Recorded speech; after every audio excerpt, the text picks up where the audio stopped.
Everybody welcome you all to mission competition. मैं राहुल गुप्ता आप सबका स्वागत करता हूं। दोस्तों हमारा जो आज का ये वीडियो है ये है एडुटीरिया का practice set number 3।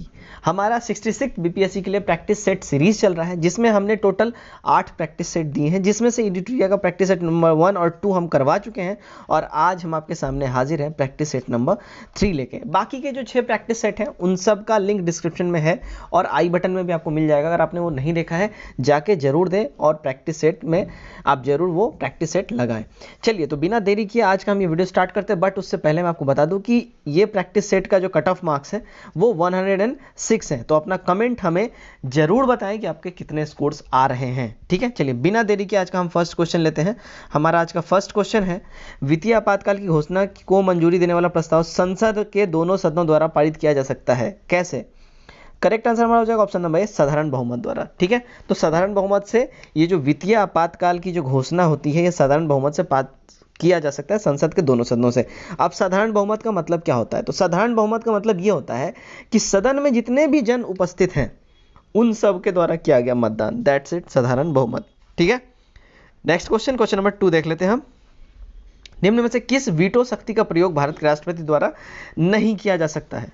Correct answer option number B, विशेषित वीटो। ठीक है, तो भारत के राष्ट्रपति जो हैं ये 3 वीटो शक्तियां इनको दी गई हैं। ठीक है, और वो कौन कौन से हैं? तो निलंबनकारी वीटो और पॉकेट वीटो इसमें निहित है, और विशेषित वीटो जो है ये अमेरिकी राष्ट्रपति द्वारा ये प्रयुक्त होता है। ठीक है, और एक जो निलंबनकारी वीटो और पॉकेट वीटो के अतिरिक्त जो भारतीय राष्ट्रपति को जो ये मिला हुआ एक और वीटो का जो ताकत है वो अत्यंतिक वीटो का ताकत है। ठीक है, चलिए नेक्स्ट क्वेश्चन की ओर मूव करते हैं। क्वेश्चन नंबर 3, राज्यसभा के संबंध में निम्न में से क्या सही नहीं है? करेक्ट आंसर हमारा ऑप्शन नंबर ई हो जाएगा। ई यहाँ पे क्यों होगा? क्योंकि यहाँ जितने भी दिए गए हैं ऑप्शन सारे के सारे करेक्ट हैं, है ना। क्या क्या यहाँ कहा जा रहा है? एक स्थायी संस्था है और इसका विघटन नहीं हो सकता है, बिल्कुल सही बात है। इसके 1/3 सदस्य हर दूसरे वर्ष सेवा निवृत्त होते हैं, करेक्ट बात है। संविधान ने राज्यसभा के सदस्यों के लिए पदावधि का निर्धारण नहीं किया है, ठीक है, करेक्ट। और राज्यसभा के सदस्यों की पदावधि 6 साल होती है, करेक्ट। चलिए नेक्स्ट क्वेश्चन नंबर 4 देख ले। प्रधानमंत्री का राष्ट्रपति को सूचनाएं प्रदान करने संबंधी कर्तव्यों का उल्लेख कहाँ है ये बताना है। करेक्ट आंसर हमारा ऑप्शन नंबर डी, आर्टिकल 78 के तहत। ठीक है, तो आर्टिकल 78 में प्रधानमंत्री जो है राष्ट्रपति को सूचनाएं प्रदान करने के संबंधी में कर्तव्यों का अपना पालन करेंगे, इसका उल्लेख आर्टिकल 78 में किया गया है। नेक्स्ट हम देख लें, प्रधानमंत्री के संबंध में निम्न में से क्या सही नहीं है? करेक्ट आंसर हमारा है ऑप्शन नंबर ई। तो यहाँ पे जितने भी हैं कथन ये सारे के सारे करेक्ट हैं। वह सरकार का प्रमुख होता है, वह संसद सदस्यों को प्राप्त होने वाले वेतन भत्ते प्राप्त करता है, ठीक है, वह सेनाओं का राजनीतिक प्रमुख होता है, ठीक है, और वह किसी भी समय लोकसभा विघटित करने की सिफारिश राष्ट्रपति से कर सकता है। That's all are correct. Next, वित्त विधेयक को कितने दिनों के भीतर प्रभावी हो जाना चाहिए? करेक्ट आंसर है हमारा ऑप्शन नंबर डी, 75 डेज के अंदर में, है ना। चलिए नेक्स्ट हम देख ले। नेक्स्ट हमारा 7, निम्नलिखित में से कौन सुमेलित नहीं है? करेक्ट आंसर है हमारा ऑप्शन नंबर सी, ठीक है। विनियोग विधेयक या आर्टिकल 113 जो यहाँ है ये गलत है, यहाँ आर्टिकल 114 के तहत विनियोग विधेयक आता है। नेक्स्ट हम देख लें 8, किस राज्य के विधानसभा के सदस्यों की अधिकतम संख्या कितनी हो सकती है? किसी राज्य के विधानसभा के सदस्यों की अधिकतम संख्या कितनी हो सकती है? करेक्ट आंसर है यहाँ हमारा ऑप्शन नंबर बी, 500। ठीक है, तो किसी भी राज्य की विधानसभा के सदस्यों की मैक्सिमम जो स्ट्रेंथ होती है वो 500 होती है और मिनिमम 60 हो सकती है। याद रखेंगे, मैक्सिमम 500 और मिनिमम 60, है ना। नेक्स्ट हम देख लें 9, जनजातीय क्षेत्र के प्रशासन संबंधित प्रावधानों का वर्णन निम्न में से किस अनुसूची में है? करेक्ट आंसर हमारा यह हो जाएगा ऑप्शन नंबर बी, 6th में, है ना। नेक्स्ट देखते हैं हम 10 देख ले जरा। निम्न में से किस अनुच्छेद में वर्णित मूल अधिकार भारतीय नागरिकों एवं विदेशियों दोनों को प्राप्त हैं? करेक्ट आंसर यहाँ हो जाएगा ऑप्शन नंबर सी, आर्टिकल 14। ठीक है, तो आर्टिकल 14 जिसमें विधि के समक्ष समता और विधियों के समान संरक्षण का उल्लेख है, ठीक है, और भारतीय नागरिकों के साथ साथ ये विदेशियों को भी प्राप्त है। ठीक है, लेकिन यहाँ पे एक एक्सेप्शन है, वो ध्यान रखना है, शत्रु देश के नागरिकों को छोड़ के। यहाँ पे ये एक्सेप्शन है, ये ध्यान में रखना है, शत्रु देश के नागरिकों को छोड़ के बाकी सभी को, ठीक है, विदेशियों को भी प्राप्त है जो हमारे यहाँ आएंगे। निम्न में से किस समिति ने चुनावी खर्च के सरकारी निधियन की सिफारिश की थी? करेक्ट आंसर हमारा यह हो जाएगा option number B Indrajit Gupta समिति, है ना। नेक्स्ट क्वेश्चन की ओर बढ़ते हैं। 12 देख लें हम। लेखानुदान पारित किया जाता है, कहाँ से पारित किया जाता है? करेक्ट आंसर है ऑप्शन नंबर बी। लेखानुदान जो है बजट पर आम बहस के उपरांत पारित किया जाता है। नेक्स्ट 13 देख लें हम। मंत्रिमंडल शब्द निम्न में से संविधान के किस अनुच्छेद में निहित है? करेक्ट आंसर है ऑप्शन नंबर डी, आर्टिकल 352। तो आर्टिकल 352 में जो है मंत्रिमंडल शब्द का उल्लेख किया गया है। 14 देख लें हम। मुख्य चुनाव आयुक्त का कार्यकाल होता है कितने दिनों का, ये बताना है। करेक्ट, यहाँ जो हमारा आंसर हो जाएगा वो होगा ऑप्शन नंबर सी, 6 वर्ष या 65 वर्ष की आयु तक, जो भी हो जाए पहले। नेक्स्ट, जनहित याचिका की अवधारणा की उत्पत्ति एवं विकास निम्न में से किस देश में हुई? करेक्ट आंसर है option number B, America. Next देख लेते हैं क्वेश्चन नंबर 16। निम्न कथनों पर विचार करें। तो यहाँ पे पहला कथन क्या है? सिंधु घाटी सभ्यता की जानकारी से साहित्यिक स्रोत की महत्वपूर्ण भूमिका है। सेकंड है यहाँ पे स्टेटमेंट, सिंधु घाटी सभ्यता की लिपि जो है वो चित्रात्मक है। तो हमारा जो यहाँ पे करेक्ट आंसर यहाँ बैठ रहा है वो है ऑप्शन नंबर बी, सिंधु घाटी सभ्यता की लिपि चित्रात्मक थी। यहाँ पे ये सही है। सिंधु घाटी सभ्यता की जानकारी जो है साहित्यिक स्रोत है, ये गलत है ना। चलिए नेक्स्ट है हमारा, बौद्ध धर्म के संघ संबंधी नियम तथा आचार किस पुस्तक में संग्रहित है? करेक्ट आंसर है यहाँ ऑप्शन नंबर ए, विनय पिटक में। नेक्स्ट 18 देख लें हम। सही कथन पर विचार करना है। स्टेटमेंट 1 है हमारा, गौतम बुद्ध ने अपना प्रथम उपदेश सारनाथ में दिया था। स्टेटमेंट 2 है, महावीर स्वामी ने अपना प्रथम उपदेश राजगीर में दिया था। तो इसका जो करेक्ट आंसर हो जाएगा ऑप्शन नंबर सी हो जाएगा। दोनों के दोनों स्टेटमेंट जो है करेक्ट है। ठीक है, चलिए नेक्स्ट मिलान करना है। 19 में यहाँ पे बोल रहा है वंश और संस्थापक है, ठीक है। तो इसका जो करेक्ट आंसर हमारा हो जाएगा वो हो जाएगा option number D. Okay, option number D यहाँ हमारा करेक्ट आंसर है, यानी कि पल्लव जो है वो सिंह विष्णु है। ठीक है, पल्लव सिंह विष्णु हो गए। और उसके बाद हमारा राष्ट्रकूट जो है वो दंती दुर्ग हो गए। उसके बाद सी चालुक्य जो है वो जयसिंह हो गए। और यादव वंश जो है वो भिल्लिम पंचम हो गए। ठीक है, चलिए नेक्स्ट क्वेश्चन की ओर हम मूव करेंगे, क्वेश्चन नंबर 20। ठीक है, चलिए निम्न में से सही कथन का चयन करें। कौन सा सही स्टेटमेंट है? करेक्ट आंसर यहाँ हमारा है ऑप्शन नंबर बी हो जाएगा। स्टेटमेंट क्या है देख लेते हैं। विक्रम संवत की शुरुआत 78 ईस्वी में हुई, करेक्ट है। और शक संवत की शुरुआत कृष्ण की, करेक्ट। तो यहाँ पे ये रॉन्ग हो जाएगा, ये रॉन्ग हो जाएगा। और ये हमारा स्टेटमेंट 2 करेक्ट है ना। चलिए नेक्स्ट क्वेश्चन की ओर बढ़ते हैं। नेक्स्ट क्वेश्चन हमारा 21, मिलान करें। ठीक है, तो हमारा जो यहाँ पे है भूमि है और उसके उपयोगी है ना। चलिए, तो यहाँ जो इसका करेक्ट जो कूट बैठता है वो हमारा हो जाएगा option number D. Option number D हो जाएगा। तो क्षेत्र जो है वो कृषि योग्य भूमि, ठीक है। वास्तु जो है वो वास करने योग्य भूमि, ठीक है। खिल्य जो है ये बंजर भूमि को खिल्य कहा जाता था। और उसके बाद अपरहत, ये जंगली भूमि को अपरहत कहा जाता था। तो ये हमारा करेक्ट कूट हो जाएगा option number D. Next question हमारा क्वेश्चन नंबर 22, किस शासक ने शिलादित्य की उपाधि धारण की थी? करेक्ट आंसर हो जाएगा हमारा ऑप्शन नंबर सी, हर्ष ने। तो पुष्य भूमि वंश के शासक थे हर्ष, ठीक है, याद रखें आप लोग। चलिए नेक्स्ट क्वेश्चन की ओर बढ़ते हैं। शुद्ध अरबी सिक्के किस शासक ने जारी किए थे? करेक्ट आंसर है ऑप्शन नंबर डी, इल्तुतमिश ने। ओके, चलिए नेक्स्ट क्वेश्चन की ओर बढ़ते हैं। 24, इक्ता प्रथा को पुनः किसने प्रारंभ किया था? करेक्ट आंसर है option number B, Firoz Tughlaq ने। तो पहली बार इक्ता प्रथा इल्तुतमिश ने चलाया था, ये याद रखें। और इसके बाद अलाउद्दीन खिलजी ने समाप्त कर दिया था। फिर पुनः इसे फिरोज शाह तुगलक ने शुरू किया था, ठीक है। पुनः यहाँ बात हो रही है, पुनः का जब बात होगा तो फिरोज शाह तुगलक मारेंगे, और पहली बार की बात होगी तो फिर हम इल्तुतमिश का यहाँ पे नाम लेंगे। ओके, चलिए नेक्स्ट क्वेश्चन की ओर बढ़ते हैं। 25 हम देख लें। 25 हमारा क्या कह रहा है? ओके, किस मुगल शासक के शासनकाल को स्थापत्य कला का स्वर्ण काल कहा जाता है? करेक्ट आंसर यहाँ हो जाएगा हमारा ऑप्शन नंबर ई, है ना। तो मुगल शासक शाहजहां के शासन को स्थापत्य कला का स्वर्ण काल कहा जाता है। शाहजहां द्वारा बनवाई गई कई प्रसिद्ध इमारतें जो हैं, जैसे कि ताजमहल इसमें हो गया, मोती मस्जिद हो गया जो आगरा में है, जमा मस्जिद हो गया, लाल किला हो गया, ये सब एक्सेट्रा एक्सेट्रा बहुत से इंपॉर्टेंट है, जिस वजह से इसके शासनकाल को जो है स्थापत्य कला का स्वर्ण काल कहा जाता है। किसके? शाहजहां के, है ना, शाहजहां। चलिए नेक्स्ट क्वेश्चन की ओर मूव करते हैं। 26 हम देख लें। देवपाल ने नालंदा में बौद्ध विहार बनवाने के लिए किसे 5 गांव दान दिए? करेक्ट आंसर है ऑप्शन नंबर ए, बालपुत्र देव को, है ना। चलिए नेक्स्ट क्वेश्चन की ओर बढ़ते हैं। 27 हम देख लें। निम्नलिखित में से कौन सगुण भक्ति से संबंधित नहीं है? करेक्ट आंसर है ऑप्शन नंबर डी, कबीर। तो कबीर जो है निगुण भक्ति से संबंधित है, ये ध्यान रखें, सगुण भक्ति से नहीं। बाकी सारे जो है तीनों के तीनों जो है ये सारे के सारे सगुण भक्ति से रिलेटेड हैं, ये याद रखेंगे आप लोग, ठीक है। चलिए नेक्स्ट क्वेश्चन 28 हम देख लेते हैं। क्रांति की तलवार में धार वैचारिक पत्थर पर रगड़ने से ही आता है, ये जो है कथन, ये वक्तव्य इन सारे महानुभावों में से किन्होंने दिया, ये बताना है। Correct answer option number C, Bhagat Singh, है ना। क्रांति की तलवार में धार वैचारिक पत्थर पर रगड़ने से ही आता है, ये बात जो है भगत सिंह ने कही है। काकोरी कांड को निम्नलिखित में से किस संगठन के क्रांतिकारियों ने अंजाम दिया था? करेक्ट आंसर है option number B, Hindustan republican association, ठीक है। नेक्स्ट 30 देख लें। अतिवाद लोकतंत्र दल रेडिकल डेमोक्रेटिक पार्टी की स्थापना किसके द्वारा की गई थी? करेक्ट आंसर है option number B, M N. Roy द्वारा, ठीक है। 1940 में इनके द्वारा जो है इसकी स्थापना की गई थी। चलिए नेक्स्ट क्वेश्चन की ओर हम बढ़ते हैं। 31 देख लें। श्रीरंगपट्टनम की संधि किनके मध्य हुआ था, किसके मध्य हुआ था?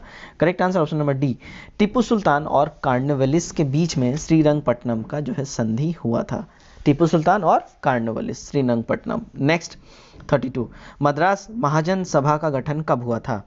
करेक्ट आंसर है ऑप्शन नंबर बी, 1884 में मद्रास महाजन सभा का गठन हुआ था। नेक्स्ट 33 देख लें। जिन्ना विभाजन चाहते हैं या नहीं, अब हम स्वयं विभाजन चाहते हैं, यह किन्होंने कहा है, ये बताना है। करेक्ट आंसर है ऑप्शन नंबर डी, वल्लभ भाई पटेल के द्वारा ये कहा गया था, ठीक है। 34 देख लें। 1942 के भारत छोड़ो आंदोलन के दौरान कहाँ जातीय सरकार गठन किया गया? करेक्ट आंसर है ऑप्शन नंबर सी, तामलुक में, है ना।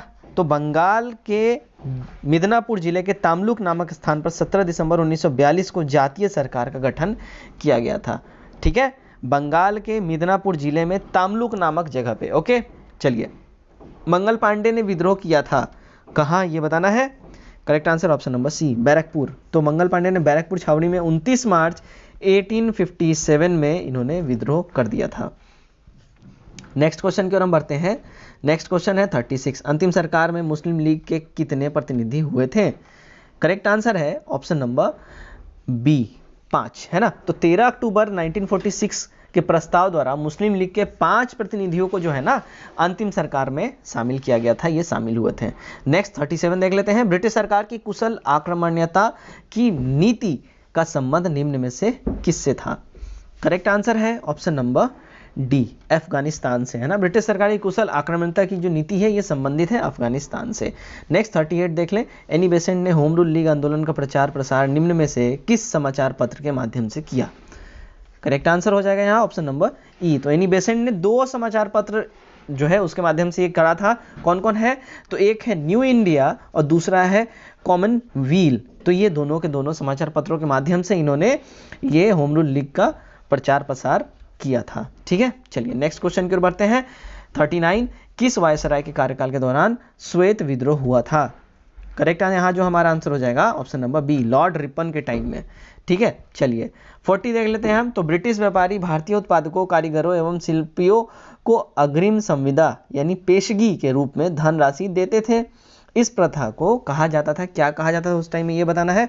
करेक्ट आंसर है ऑप्शन नंबर डी, ददनी। तो ब्रिटिश शासनकाल के दौरान ददनी के अंतर्गत जो है ब्रिटिश व्यापारी भारतीय उत्पादकों, कारीगरों एवं शिल्पियों को अग्रिम संविदा यानी कि एडवांस के रूप में जो पैसे देते थे उनको जो है ददनी कहा जाता था, ठीक है।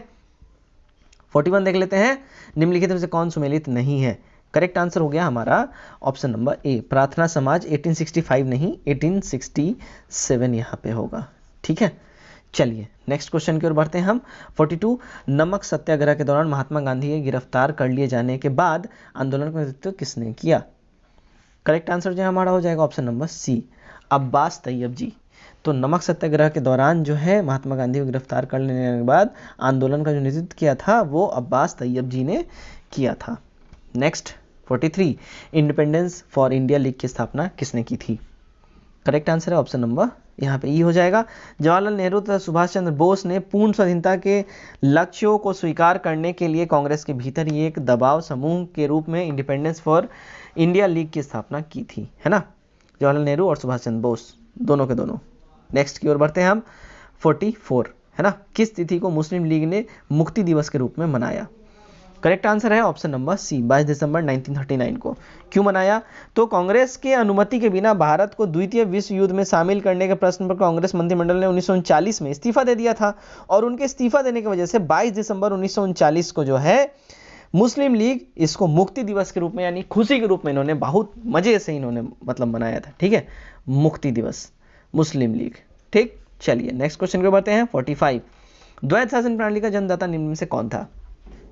करेक्ट आंसर है option number D, Lionel Curtis, है ना।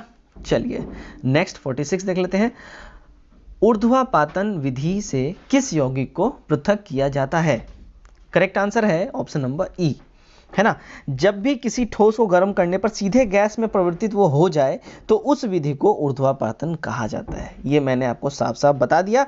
जैसे अब एग्जाम्पल सुन ले, जैसे जैसे क्या होता है, कपूर होता है, अमोनियम क्लोराइड होता है, नेफ्थलीन होता है, एंथ्रासीन होता है, बेंजाइक अम्ल होता है, ठीक है, और ऐसे एक्सेट्रा एक्सेट्रा बहुत सारे हैं। तो ऊर्ध्वापातन की विधि से कौन सा यौगिक बनता है, क्या बनता है, ये सब मैंने आपको बता दिया, राइट।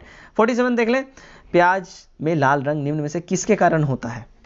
करेक्ट जो यहाँ पर आपका आंसर हो जाएगा वो हो जाएगा ऑप्शन नंबर डी, एंथ्रोसाइनिन के वजह से जो है प्याज में रेड कलर होता है। ठीक है, और टमाटर में जो रेड कलर होता है वो लाइकोपीन के वजह से होता है। ये होता है टमाटर के लिए, ये होता है प्याज के लिए।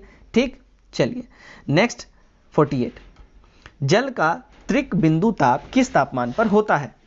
करेक्ट आंसर है ऑप्शन नंबर ए, 0 डिग्री सेल्सियस। तो किसी पदार्थ का त्रिक बिंदु वह तापमान और दबाव होता है जिस पर उस पदार्थ के तीनों अवस्थाएं ठोस, द्रव और गैस, ठीक है, फिर से सुने, जिस पदार्थ पर किसी भी पदार्थ का त्रिक बिंदु तापमान वह तापमान होता है जहां पे तीनों अवस्थाएं यानी ठोस, द्रव, गैस पाई जाती है। जल का त्रिक बिंदु जो होता है वो 0 डिग्री होता है। करेक्ट, चलिए नेक्स्ट 49 हम देख लें। गुरुत्वाकर्षण नियंत्रक जी का विमीय सूत्र क्या है? करेक्ट आंसर यहां हो जाएगा option number B.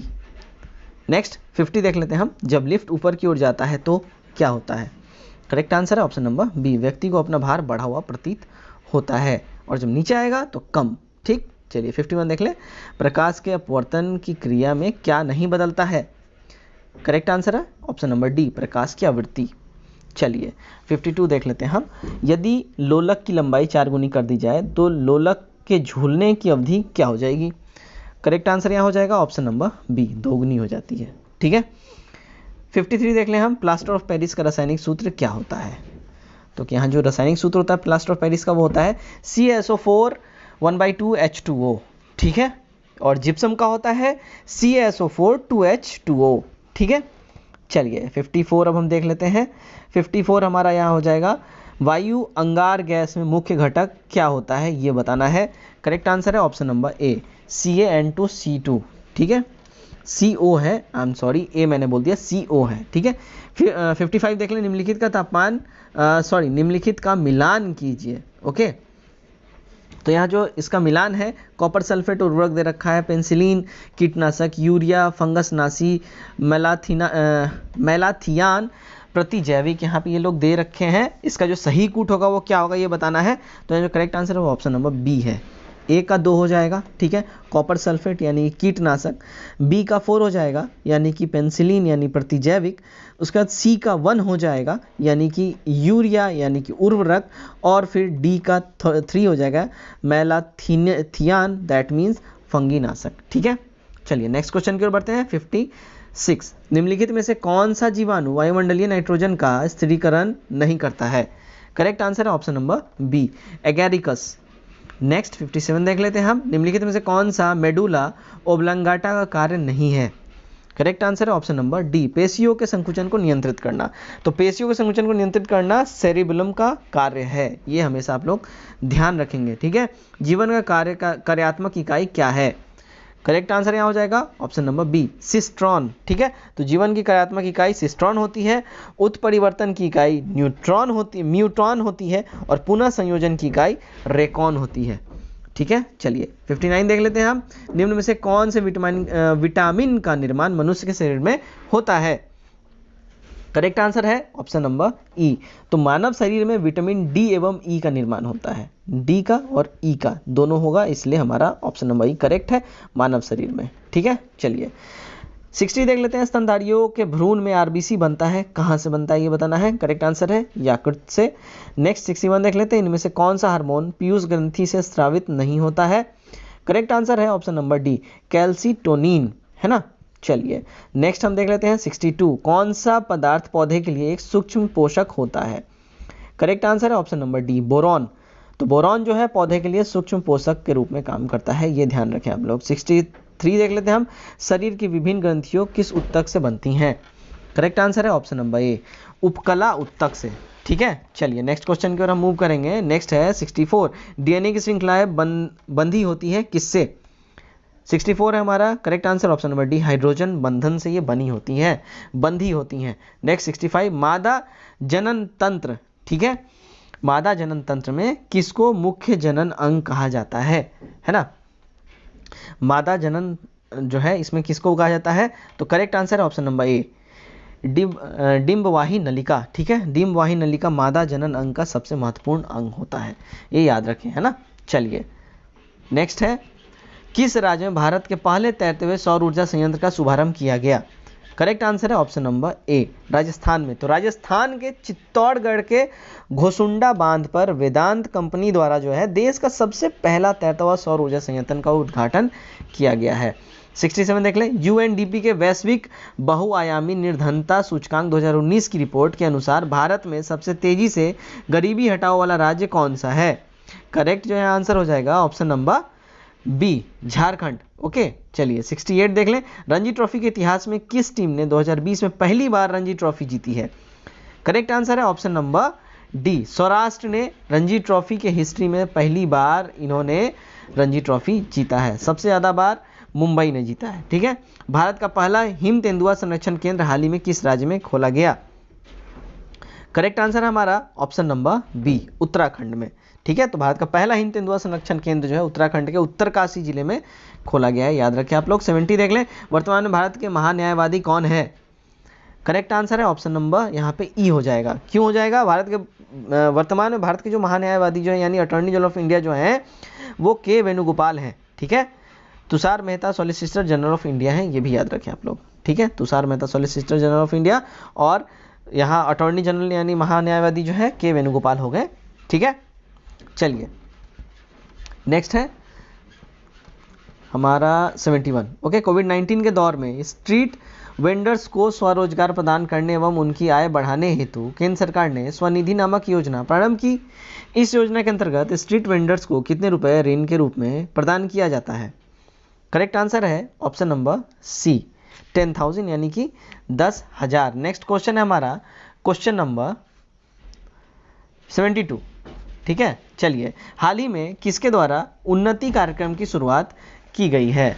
Correct answer जो है हमारा हो जाएगा ऑप्शन नंबर बी, भारतीय अंतरिक्ष अनुसंधान संगठन। ठीक है, तो नैनो सैटेलाइट के विकास हेतु इसरो ने उन्नति कार्यक्रम को बेंगलुरु में इसका शुभारंभ किया। और उन्नति का जो फुल फॉर्म होता है वो क्या होता है, unispace nano satellite assembly and training, Unnati का फुल फॉर्म ये हो गया। ठीक है, चलिए नेक्स्ट क्वेश्चन 73, विश्व में सड़क नेटवर्क के मामले में भारत का स्थान कौन सा है ये बताना है। करेक्ट आंसर है ऑप्शन नंबर बी, सेकंड है इनका पोजीशन इंडिया का रोड नेटवर्क्स के मामले में, और विश्व में सड़क नेटवर्क के मामले में भारत का दूसरा स्थान है, जबकि फर्स्ट कौन सा है, अमेरिका है। ठीक है, चलिए नेक्स्ट क्वेश्चन को बढ़ते हैं 74, भारत के सबसे बड़े डबल डेकर पुल फ्लाईओवर का निर्माण बिहार के किस जिले में किया जा रहा है। करेक्ट आंसर हो जाएगा ऑप्शन नंबर ई, सारण जिले में। ठीक है, 75 देख लें, गांधी के पथ पर और महात्मा गांधी के जीवन यात्रा किनकी कृति है। Correct answer option number D, doctor Kiran Kumari की, है ना। तो गांधी के पथ पर और गांधी की जीवन यात्रा डॉक्टर किरण कुमारी की कृति है, ये याद रखना है। 76 देख लें, हाल ही में प्रधानमंत्री नरेंद्र मोदी ने नेशनल डिजिटल स्वास्थ्य मिशन को लॉन्च किया, यह मिशन कब लॉन्च किया गया। करेक्ट आंसर है ऑप्शन नंबर सी, 15 अगस्त 2020 को 74वां स्वतंत्रता दिवस के अवसर पर प्रधानमंत्री ने नेशनल डिजिटल स्वास्थ्य मिशन को लॉन्च किया। नेक्स्ट देख ले 77, हाल ही में मध्य प्रदेश के किस स्थान पर एशिया के सबसे बड़े सोलर पावर प्लांट का उद्घाटन किया गया। करेक्ट आंसर है ऑप्शन नंबर डी, रीवा में, है ना। चलिए 78 देख लें हम, निम्न में से कौन विश्व क्षय रोग दिवस 2020 का मुख्य विषय है यानी थीम है। करेक्ट आंसर है option number see it's time. तो विश्व क्षय रोग दिवस जो है इसका जो मेन थीम है वो इट्स टाइम था इस बार का 2020 का, और विश्व क्षय रोग दिवस हर साल याद रखें 24 अप्रैल को मनाया जाता है। ठीक है, याद रखें आप लोग। नेक्स्ट क्वेश्चन की ओर बढ़ते हैं। 79, बिहार में गंगा की किस सहायक नदी में पहली बार गंगा नदी डॉल्फिन पाई गई? गंगा नदी डॉल्फिन पाई गई। करेक्ट आंसर है ऑप्शन नंबर डी, महानदी में। ठीक है, गंगा की सहायक नदी महानदी में पहली बार गंगेय डॉल्फिन, ये गंगैटिक डॉल्फिन ये पाई गई। नेक्स्ट है 80, जुलाई 2020 में आजाद पटन जलविद्युत परियोजना को लेकर किन देशों के मध्य हस्ताक्षर हुए? करेक्ट आंसर है ऑप्शन नंबर बी, चीन तथा पाकिस्तान के मध्य। ठीक है, नेक्स्ट देख लेते हैं 81, चेन्नई ओपन अंतर्राष्ट्रीय ग्रैंड मास्टर शतरंज टूर्नामेंट 2020 का खिताब किसने जीता? करेक्ट आंसर है ऑप्शन नंबर डी, पावेल पोक्रांतोव। ठीक है, तो चेन्नई ओपन अंतर्राष्ट्रीय ग्रैंड मास्टर शतरंज टूर्नामेंट 2020 का खिताब जो है वो रशिया के पावेल पोक्रांतोव जो इन्होंने जीता है। 82 देख लेते हैं हम, इंडो पैसिफिक क्षेत्र में अर्थव्यवस्था को मजबूत करने हेतु 3 देशों द्वारा त्रिपक्षीय आपूर्ति श्रृंखला लचीलापन पहल शुरू किया गया। ठीक है, निम्न में से कौन सा देश इसमें शामिल नहीं है? करेक्ट आंसर है ऑप्शन नंबर सी, इंडोनेशिया।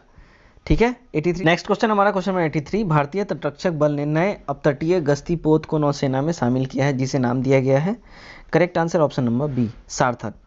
नेक्स्ट 84, वर्तमान भारत में कुल कितने राष्ट्रीयकृत केंद्रीकृत बैंक हैं? करेक्ट आंसर है ऑप्शन नंबर सी, 12। ठीक है, तो 10 सरकारी बैंकों के विलय यानी मर्जर की घोषणा के बाद अब कुल जो सरकारी बैंक की संख्या है वो भारत में 12 हो गई है। नेक्स्ट क्वेश्चन की ओर बढ़ते हैं। 85, भारत सरकार द्वारा सितंबर 2020 में शुरू किए गए राष्ट्रीय कार्यक्रम मिशन कर्मयोगी का संबंध किससे है? करेक्ट आंसर है ऑप्शन नंबर सी, सिविल सेवा क्षमता विकास से, है ना। चलिए नेक्स्ट 86 हम देखते हैं। 21 सितंबर 2020 को प्रधानमंत्री नरेंद्र मोदी ने किस राज्य में 9 राजमार्ग परियोजना तथा घर तक फाइबर कार्यक्रम की शुरुआत की? करेक्ट आंसर हमारा यहाँ हो जाएगा ऑप्शन नंबर बी, बिहार में। ठीक है, चलिए तो बिहार में जो प्रधानमंत्री नरेंद्र मोदी ने जो है 14,000 करोड़ की 9 राज्य मार्ग परियोजनाओं तथा गांव में इंटरनेट सेवा उपलब्ध कराने के लिए घर तक फाइबर कार्यक्रम की इन्होंने शुरुआत की है।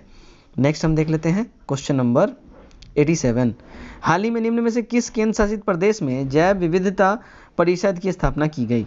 करेक्ट आंसर है ऑप्शन नंबर सी, जम्मू एवं कश्मीर में।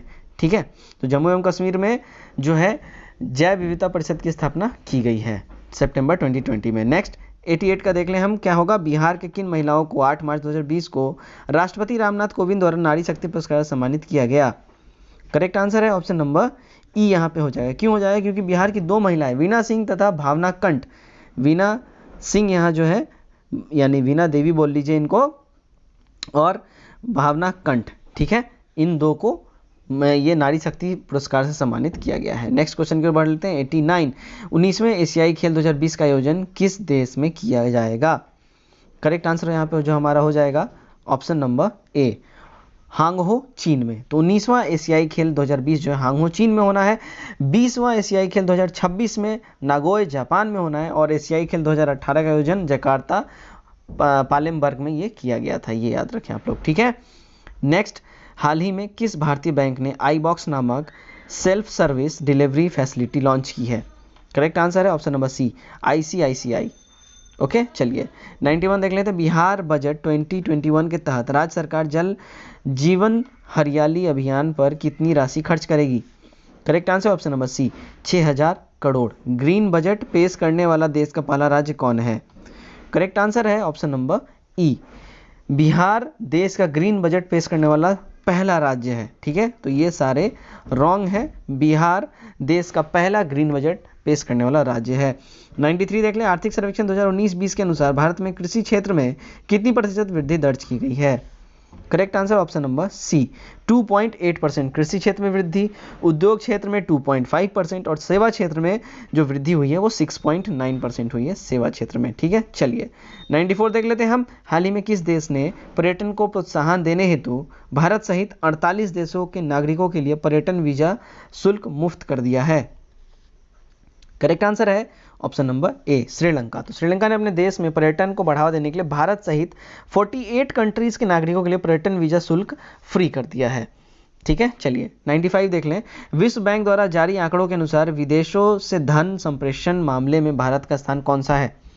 करेक्ट आंसर है ऑप्शन नंबर ए, ऊपर से प्रथम यानी सबसे ऊपर से फर्स्ट, टॉप। ठीक है, चलिए 96 देख लेते हैं अब हम। 96 हमारा, किस सिख गुरु ने बिहार में गया, राजगीर, पटना, भागलपुर आदि की यात्रा की थी? करेक्ट आंसर है ऑप्शन नंबर ए, गुरु नानक देव ने। ठीक है, चलिए 97 देख लेते हैं। कुंवर सिंह की मृत्यु के बाद किसने 1857 की क्रांति में बिहार का नेतृत्व किया था? करेक्ट आंसर है option number B, Amar Singh ने। तो 1858 में जब कुंवर सिंह की मृत्यु हो गई थी, उसके बाद उनके छोटे भाई अमर सिंह ने इस आंदोलन को आगे बढ़ाया था। 98 चंपारण में कृषि की स्थिति के जांच के लिए किसके नेतृत्व में चंपारण अग्रेनियन समिति का गठन किया गया? करेक्ट आंसर है ऑप्शन नंबर डी, एफजी स्लाई, है ना। तो 3 कठिया प्रणाली की समस्या को जांच करने के लिए चंपारण एग्रियन समिति का गठन किया गया था, जिसमें एफजी स्लाई जो हैं, इनके नेतृत्व में इस कमेटी का गठन किया गया था। इसके सदस्यों में महात्मा गांधी भी थे, ये याद रखने वाली बात है, एग्रियन कमेटी में। ठीक है, चलिए नेक्स्ट 99 देख लें। दिल्ली में किला कुहना नामक मस्जिद निर्माण किसने करवाया था? करेक्ट आंसर है option number A, Sher Shah Suri ने। ठीक है, चलिए 100 देख लेते हैं हम। बिहार के प्रथम प्रधानमंत्री मोहम्मद यूनुस का संबंध निम्नलिखित में से किस पार्टी से था? करेक्ट आंसर है option number C, independent party. Next 101, Bharat में बिहार की जनसंख्या है कितनी, ये बताना है। करेक्ट आंसर है ऑप्शन नंबर सी, शीर्ष से तृतीय। ठीक है, तो भारत में बिहार की जो है जनसंख्या के हिसाब से जो पोजीशन है वो 2011 के जनगणना के अनुसार जो है शीर्ष 3 राज्यों से 3 शीर्ष राज्य हैं। पहला उत्तर प्रदेश, दूसरा महाराष्ट्र और थर्ड पोजीशन होल्ड करता है अपना बिहार जनसंख्या के मामले में। नेक्स्ट है 102, दरभंगा जयनगर के बीच कौन सा राष्ट्रीय राजमार्ग है? करेक्ट आंसर है हमारा option number D, NH 105। Next 103 देख लेते हैं हम। निम्नलिखित सूचियों का मिलान करना है। ठीक है, इसका जो हमारा करेक्ट, पहले हम यहाँ देख लेते हैं। कांवर पक्षी विहार कटिहार, गोगीबिल पक्षी विहार बेगूसराय, कुशेश्वर पक्षी विहार जमुई, नकटी पक्षी विहार दरभंगा। तो कौन सा पक्षी विहार कहाँ पे है, इस कूट को हमें मिलान करना है। करेक्ट आंसर जो हमारा हो जाएगा ऑप्शन नंबर सी हो जाएगा। ए का 2 यानी कांवर पक्षी विहार जो है बेगूसराय में है। बी का 1 यानी गोगाबिल पक्षी विहार ये कटिहार में है। C4 यानी कि कुशेश्वर पक्षी विहार ये दरभंगा में है। और D3 यानी कि नकटी पक्षी विहार ये जमुई में है। ठीक है, चलिए अब हम देख लेते हैं 104। निम्नलिखित में से किस नदी का उद्गम हिमालय के महाभारत श्रेणी से नहीं होता है? करेक्ट यहाँ आंसर हो जाएगा ऑप्शन नंबर डी, बलान। तो महानदी, कमला, बागमती नदियों का जो उद्गम जो स्थल है वो हिमालय की महाभारत श्रेणी है, यानी नेपाल से ये होता है। और बलान नदी का उद्गम जो है नेपाल की चूड़िया श्रेणी से होता है, ये याद रखें आप लोग। नेक्स्ट 105 देख लेते हैं हम। श्री कृष्ण सिंह का जन्म बिहार में कहाँ हुआ था? Correct answer option number B, Barbigha में। ठीक है, तो बिहार के जो है ये प्रथम जो हमारे मुख्यमंत्री रहे हैं श्री कृष्ण सिंह रहे हैं, बिहार के प्रथम मुख्यमंत्री। ठीक है, जिनका जन्म बरबीघा मुंगेर में हुआ था। नेक्स्ट 106, विदेशिया किसकी प्रसिद्ध कृति है? करेक्ट आंसर है ऑप्शन नंबर ए, भिखारी ठाकुर की। ठीक है, तो विदेशिया भिखारी ठाकुर प्रसिद्ध कृति है। 107 देख ले, बिहार में सौराठ मेला का आयोजन कहाँ किया जाता है?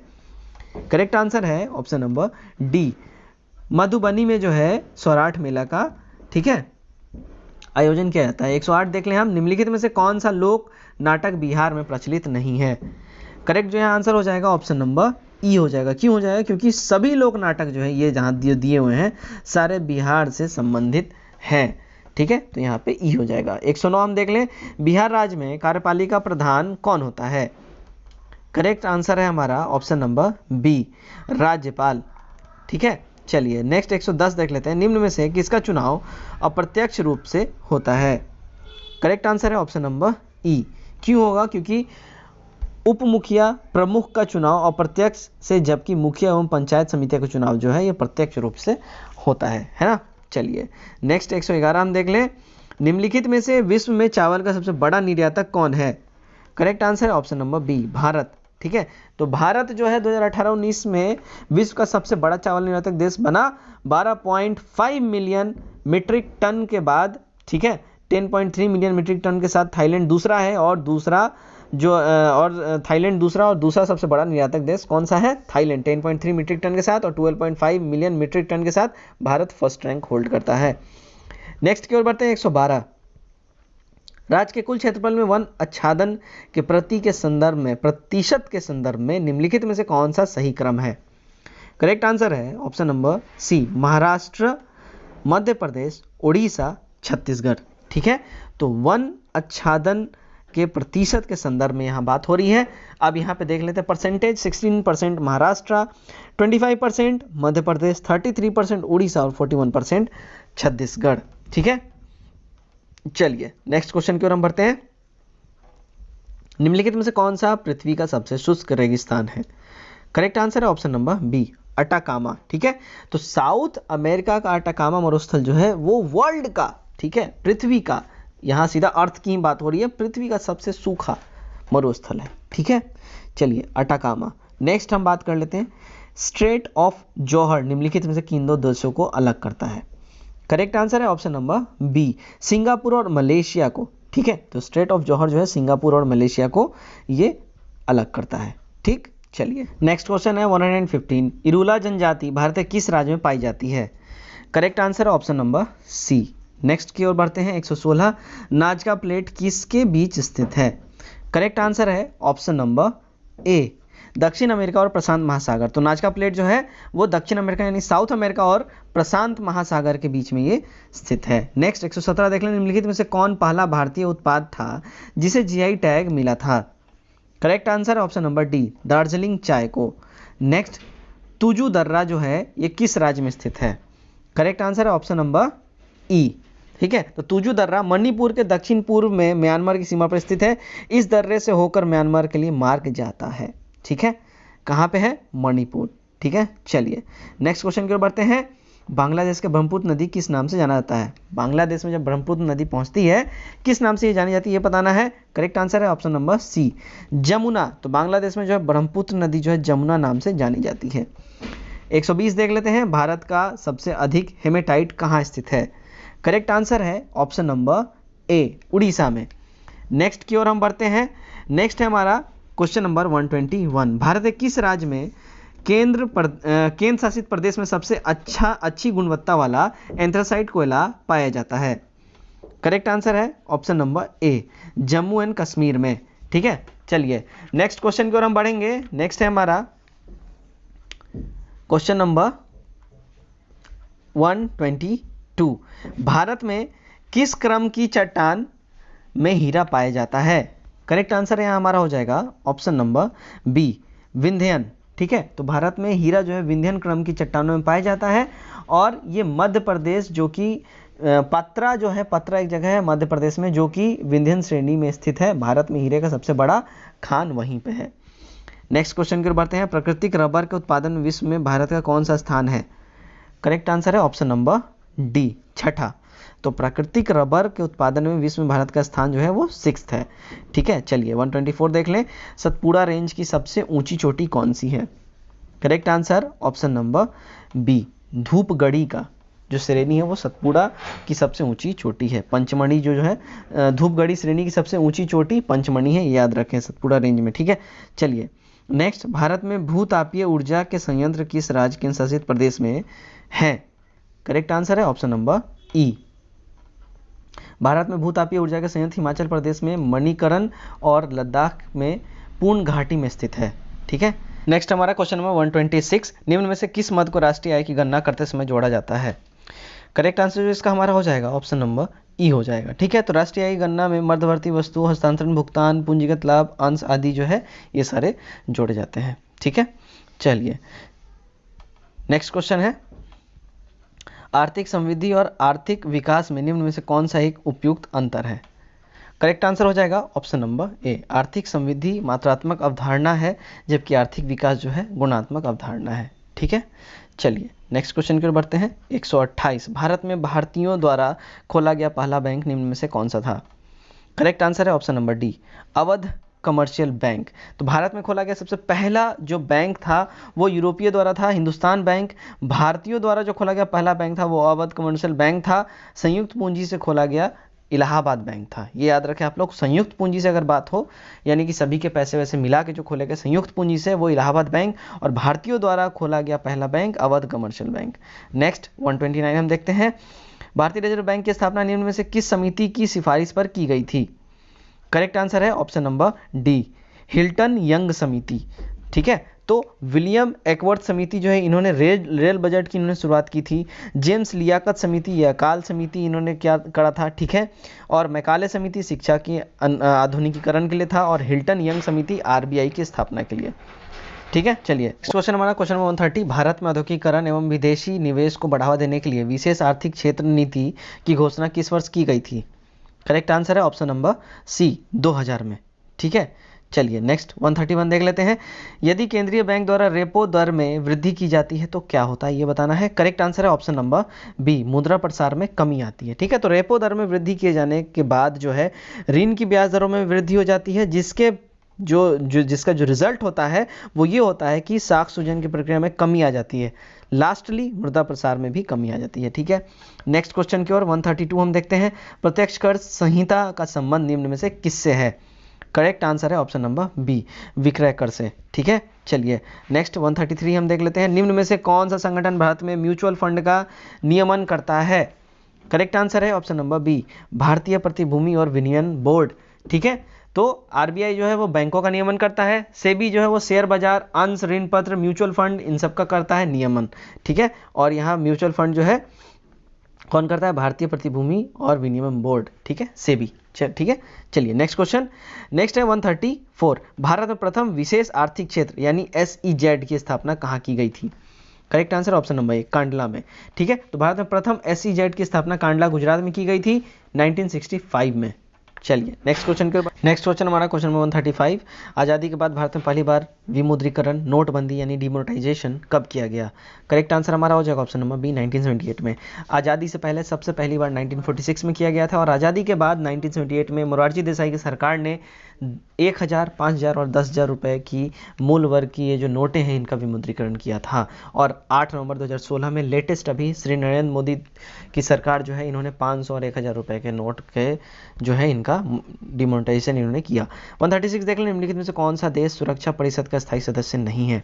करेक्ट आंसर है ऑप्शन नंबर सी, जर्मनी। ठीक है, तो यूएनओ यूनाइटेड नेशन ऑर्गेनाइजेशन के सुरक्षा परिषद में 5 स्थायी सदस्य तथा 10 अस्थायी सदस्य होते हैं। 5 स्थायी सदस्य कौन कौन है ये भी जान लें, अमेरिका, रशिया, चीन, फ्रांस, ब्रिटेन। ठीक है, चलिए 137 देख लें हम।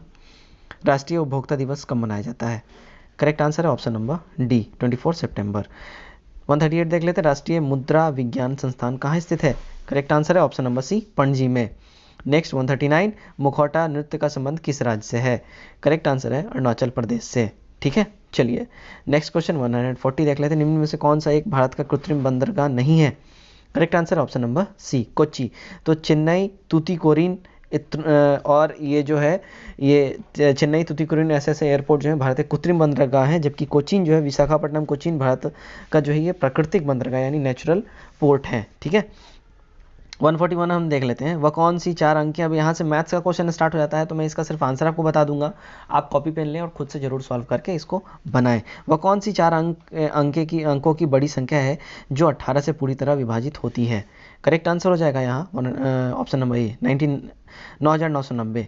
142, ये जो सीरीज़ है 78, 79, 88, 70, क्वेश्चन मार्क 97, 106, तो विलुप्त संख्या का पता लगाना है। करेक्ट आंसर हो जाएगा ऑप्शन नंबर बी। ठीक है, 79।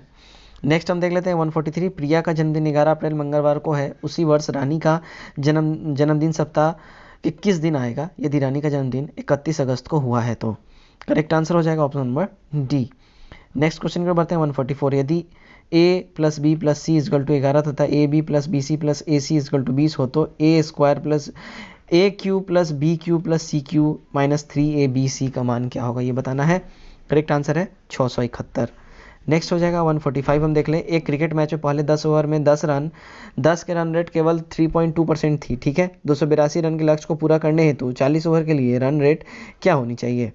करेक्ट आंसर हो जाएगा ऑप्शन नंबर डी, 6.75 का, है ना। नेक्स्ट देख लेते हैं 146, एक विद्यार्थी को किसी राशि का 3.5% ज्ञात करने के लिए कहा गया, उसे त्रुटिवश उस राशि का 5.5% ज्ञात किया जो 220 रुपये था। सही उत्तर क्या होगा? करेक्ट आंसर है ऑप्शन नंबर सी, 130 रुपये।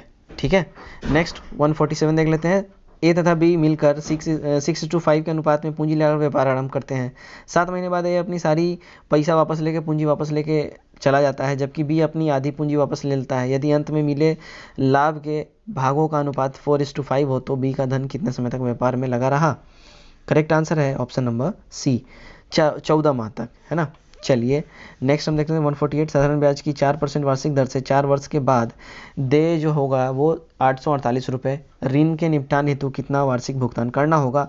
करेक्ट आंसर हो जाएगा ऑप्शन नंबर डी, 200 रुपया।